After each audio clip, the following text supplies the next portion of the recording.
Imagine you are standing in this massive, just completely chaotic town hall meeting. Right, yeah. Everyone is shouting. And, some people are completely uninformed, but incredibly loud. Oh, definitely. While others are brilliant, but they're just, too shy to speak up. It's a classic problem. It really is. And usually when we talk about making a group decision in that kind of environment, there's this expectation of like simple math. Sure, you just tally the hands. Exactly. You tally the hands, the majority wins, and you just assume the truth has been found. Right. But when you step into the reality of how humans actually operate, that simple math just shatters. Everyone is biased, information is scattered in a million different directions, and that town hall is just a mess. It's a total mess. So our mission for this deep dive into the source material is to figure out, how do groups of people actually uncover the truth and make optimal collective decisions? Well, the sources we are looking at today provide some brilliant, really mathematically grounded flashlights to cut through that structural muddy water. Yeah. We are looking at this fascinating stack of economic papers, crypto research, and mechanism design theories. And they are pretty wild. They really are. They completely dismantle our traditional assumptions about voting, truth-seeking, and automation. Okay, let's unpack this, because our sources range from MIT's Bayesian truth serum to A16's prediction market research to liquid democracy game theory and even AI oracle designs by Gensen. It's a massive stack of ideas. It is. So let's start with the most basic flaw in that town hall meeting, the whole one person, one vote system. Right.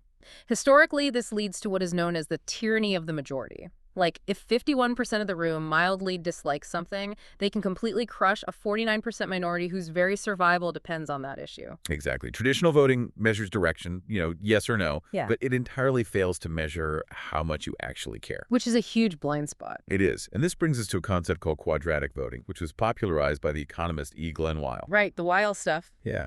The core concept fundamentally changes the math of voting by giving you a budget of credits rather than just a single vote. Okay. You use those virtual credits to basically buy votes on the issues you care about most. But wait, the cost can't just be linear, right? If I had 10 credits and one vote cost 1 credit, someone who cared deeply would just buy 10 votes on one issue? Which would just be a loophole. Yeah, that just mimics buying bulk influence without any friction. Exactly. And the math introduces that necessary friction by making the cost quadratic. Okay, how does that work? So one vote costs 1 credit. But if you want a second vote on that exact same issue, the total cost doesn't just double, it squares. Oh, wow. Yeah, so 2 votes cost 4 credits, 3 votes cost 9 credits, 4 votes cost 16 credits. Oh, I see. It's like an arcade where the machine recognizes you.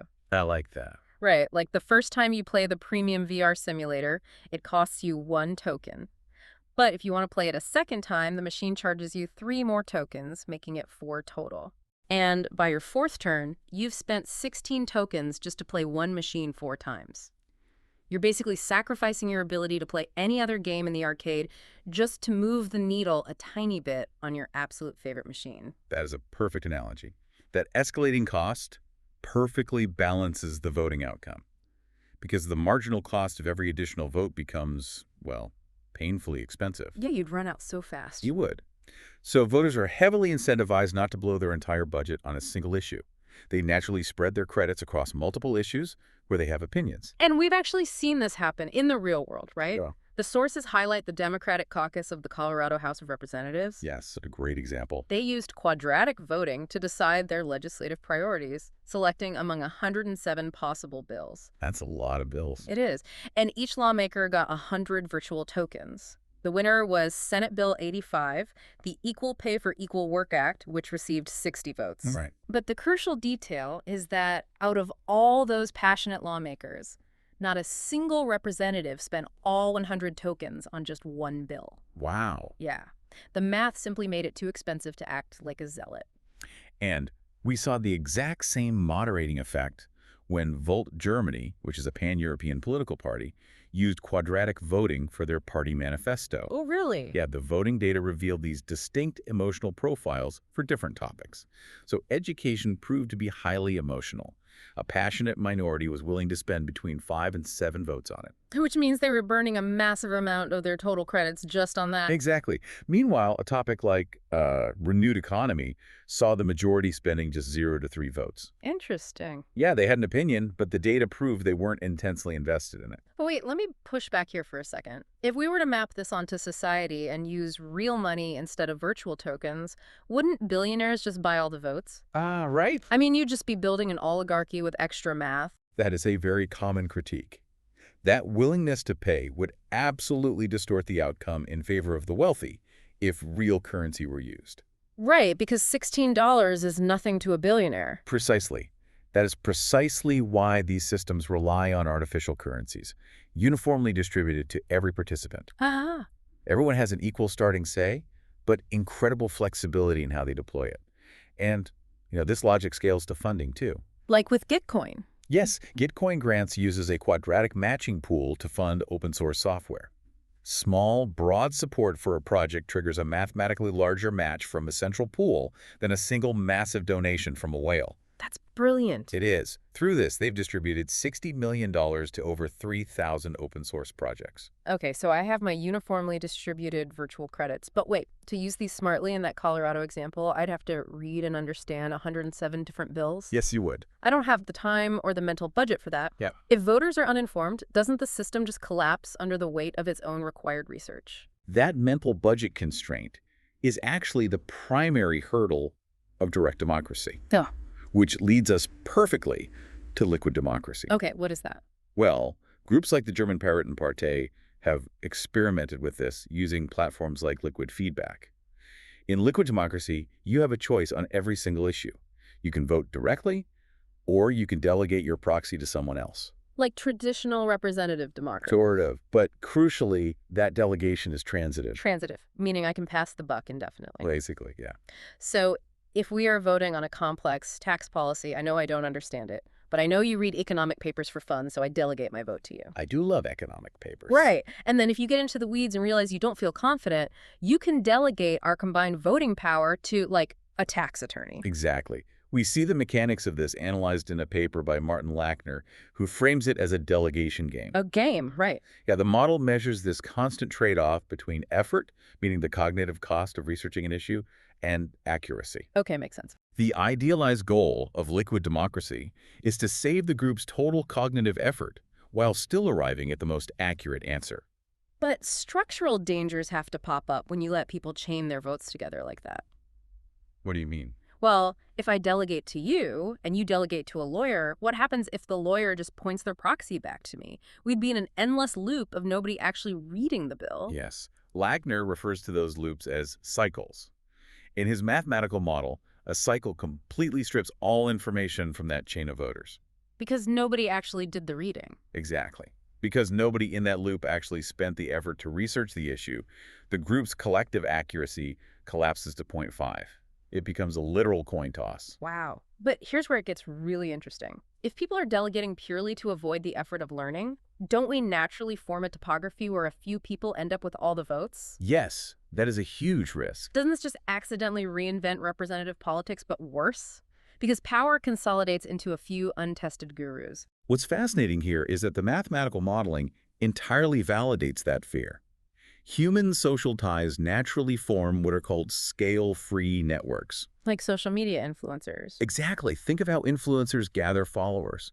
If people delegate in a one-shot manner without constantly checking their delegates' performance, power rapidly consolidates into a tiny handful of these gurus. Right? And because these individuals are suddenly carrying the voting weight of hundreds or thousands of people, if their personal accuracy is even slightly lower than the theoretical wisdom of the crowd, the whole thing falls apart. The probability of a correct majority vote just plummets. Yes. Saving total group effort comes at the direct expense of average voting accuracy. So relying on lazy gurus is mathematically dangerous, which raises the obvious question, how do we force people to actually do the work? Right. How do we incentivize them to dig up the truth instead of just passing the proxy to someone else? Well, the answer, according to the A16's crypto research, is attaching real financial stakes to being right. Meaning? We are talking about prediction markets. Okay, yes. Let's get into prediction markets. They're built on the economist F.A. Hayek's 1945 insight regarding the dispersion of information. Hayek recognized that vital information is never centralized. It's trapped in millions of individual minds scattered all across society. So a few people at the top can never know everything. Exactly. Central planners can never gather enough of it to make perfect decisions. Markets, however, are the ultimate information aggregation tool. Because everyone is putting their knowledge in. Right. In a prediction market, participants buy and sell shares in an outcome where the payout is tied to a specific future event actually happening. So if I bet 55 cents that a new tech product will launch on time, and it pays out $1 if I'm right, the market price resting at 55 cents implies the crowd believes there's a 55% probability of it happening. Yes. The market price functions as what mathematicians call a convex combination, which is basically a weighted average of all the participants' beliefs. Weighted by what, though? It is weighted by confidence and information quality. People only risk significant money if they possess high-quality information they believe the rest of the market lacks. It's like guessing the weight of an ox at a county fair. Exactly. One person's guess might be wildly off, but if you take the median guess of a crowd, it's astonishingly close to the real weight. It really is. But that only works if it is the wisdom of an informed crowd, right? I mean, if no one has ever seen an ox, they're going to be wrong. That's true. But the beauty of the market is that it naturally filters for informed participants over time through a phenomenon called calibration. Calibration. Oh, Researchers have rigorously tested these markets. When a well-functioning prediction market states an event has a 5% chance of happening, statistically, those events actually happen about 1 in 20 times. wow, so it's incredibly accurate. It is. However, for that calibration to work, the market must be what economists call thick. It needs high volume and diverse participants. Which introduces the sharks and farmers problem from the sources. Yes, I love this concept. Right. So in a traditional commodity market like wheat, you have farmers who just want to hedge their risks so they don't go bankrupt if their crops fail. Right, they need stability. Exactly. And they create natural organic demand. Then you have the sharks, the speculators who just want to make a profit. Right. So the farmers essentially subsidize the sharks. But in a pure prediction market, there are no farmers. Nobody is naturally hedging the launch date of a tech product. It's just a tank full of sharks staring at each other. And sharks do not want to play a zero-sum game against other equally informed sharks. Without organic demand, the market becomes thin, and thin markets fail to aggregate information accurately. So how do you fix a thin market? To solve this, prediction markets often require an external subsidy. The sources cite Hewlett-Packard, who wanted to accurately predict their printer sales. Okay. To create a thick market, HP literally gave their employees $100 subsidies to trade on the outcome. Wait, they just handed out free money. Yes.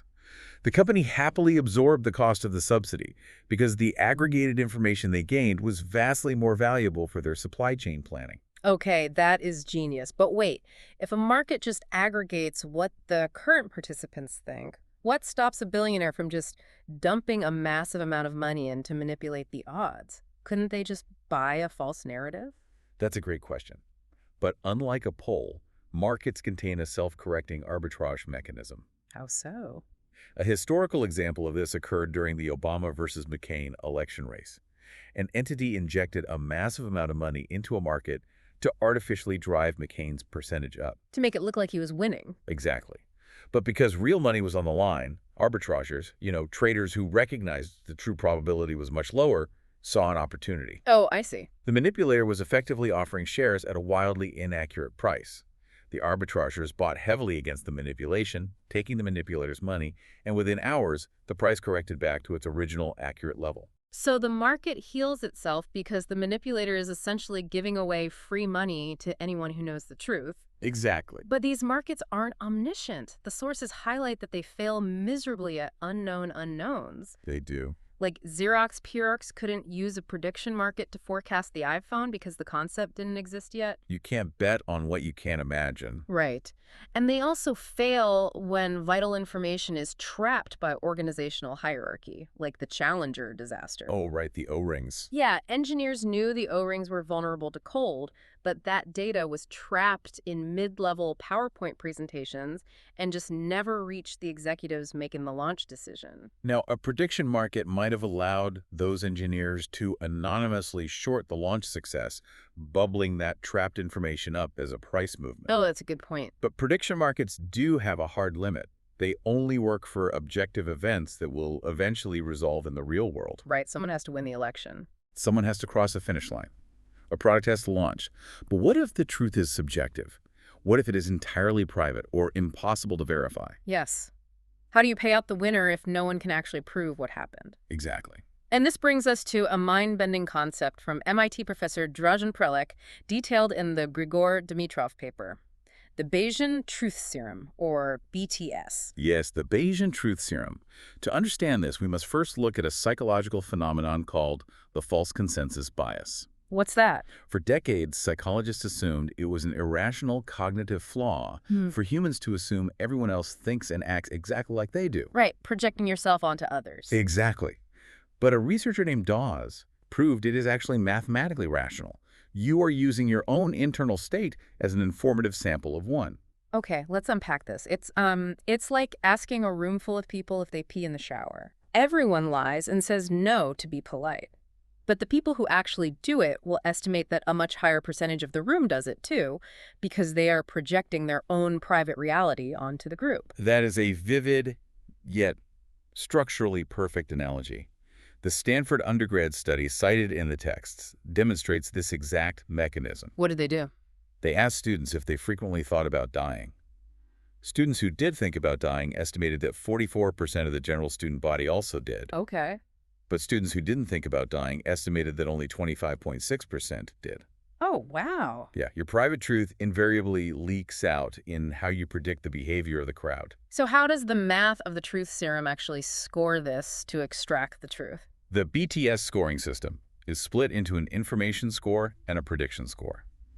The genius lies in the information score, which mathematically rewards answers that are surprisingly common. Surprisingly common. Yes. You ask a group a question, but you also ask them to predict the overall frequency of everyone else's answers. The algorithm then compares the actual frequency of an answer to the collectively predicted frequency. I see. If an answer appears more often than the crowd predicted it would, it is deemed surprisingly common, and the respondents who gave it receive a high positive score. Because it catches that mathematical discrepancy. The people secretly living the truth know it's more common than the general public believes it is. Exactly. The sources note this mechanism was used to measure questionable research practices, or QRPs, among scientists, as well as digital piracy. Right, things people usually lie about. Yeah, and using the Bayesian truth serum resulted in a 60% higher self-admission rate for these shameful activities compared to a standard anonymous control group. If we connect this to the bigger picture, by rewarding people based on the accuracy of their belief about the broader group, we can extract hidden, subjective truths without ever needing an objective real-world event to resolve a bet. That is incredible. We mathematically bypass the need for an external judge. But speaking of judges, that brings us to the final piece of the puzzle today. Yes, the big one. We've built these beautiful theoretical systems, quadratic voting for preferences, prediction markets for objective truth, Bayesian truth serum for subjective truth. All great tools. Right. But when we try to automate this on a blockchain so that payouts happen instantly without human middlemen, who actually tells the computer what happened in the real world? You are describing the Oracle problem. Blockchains are completely closed systems. They cannot look out a window to see if it rained, and they don't know who won an election. They are blind to the outside world. Yes, they require an oracle to input that real-world data. As the Jensen paper explores, this creates a massive structural tension. Because you have to trust the oracle. Exactly. If you use a centralized oracle, like a single data feed controlled by one company, you reintroduce a single point of failure. The Synthetics protocol suffered a massive error precisely because their single exchange rate data feed glitched, causing automated systems to misprice assets. So the obvious crypto answer is to decentralize the oracle, right? Let token holders vote on what the truth is. That's the theory. But the sources show that is a disaster, too. Just look at the exploits. Mango Markets lost $114 million. A huge loss. Polymarket had a Ukraine minerals deal hijacked for $7 million. Someone disputed whether President Zelensky was wearing a suit, holding up a $240 million market. It gets absurd. It really does. And someone won $21,000 by allegedly applying a hairdryer to a Paris weather sensor to manipulate the local temperature reading. Classic. But wait, how exactly does a whale hijack a decentralized oracle? They do it by exploiting the governance math. When you decentralize an oracle via token voting, the truth is decided by whichever outcome gets the majority of the token votes. Right, majority rules. But if the threshold to overturn a report is simply 50%, an entity with massive capital, a whale, can just buy up enough governance tokens on the open market to outvote reality. Right. The Wall Street Journal actually found that just 9 wallets control nearly half of the voting power on the UMA oracle used by Polymarket. Just 9 wallets. Just 9. A concentrated group of 9 wallets can easily collude to push past a 50% threshold, essentially dictating reality for everyone else on the platform. So what does this all mean? If centralized feeds glitch and decentralized tokens get bought by whales, how does the Gensen paper solve this? They propose a 2-layer, credibly neutral AI oracle. AI oracle. Yes. The first layer, the report layer, uses a large language model, an AI, to output the initial answer based on scanning public data. The second layer is a human dispute layer. But here's the trick. It requires an asymmetrical supermajority to overturn the AI's initial report. Wait, replacing human manipulation with an LLM? What if the LLM has built-in biases from its training data, creating a centralized blind spot? This raises an important question, and the researchers absolutely validate that concern. LLMs do have inherent biases. But the crucial distinction is that an AI is credibly neutral regarding the specific financial stakes of the market.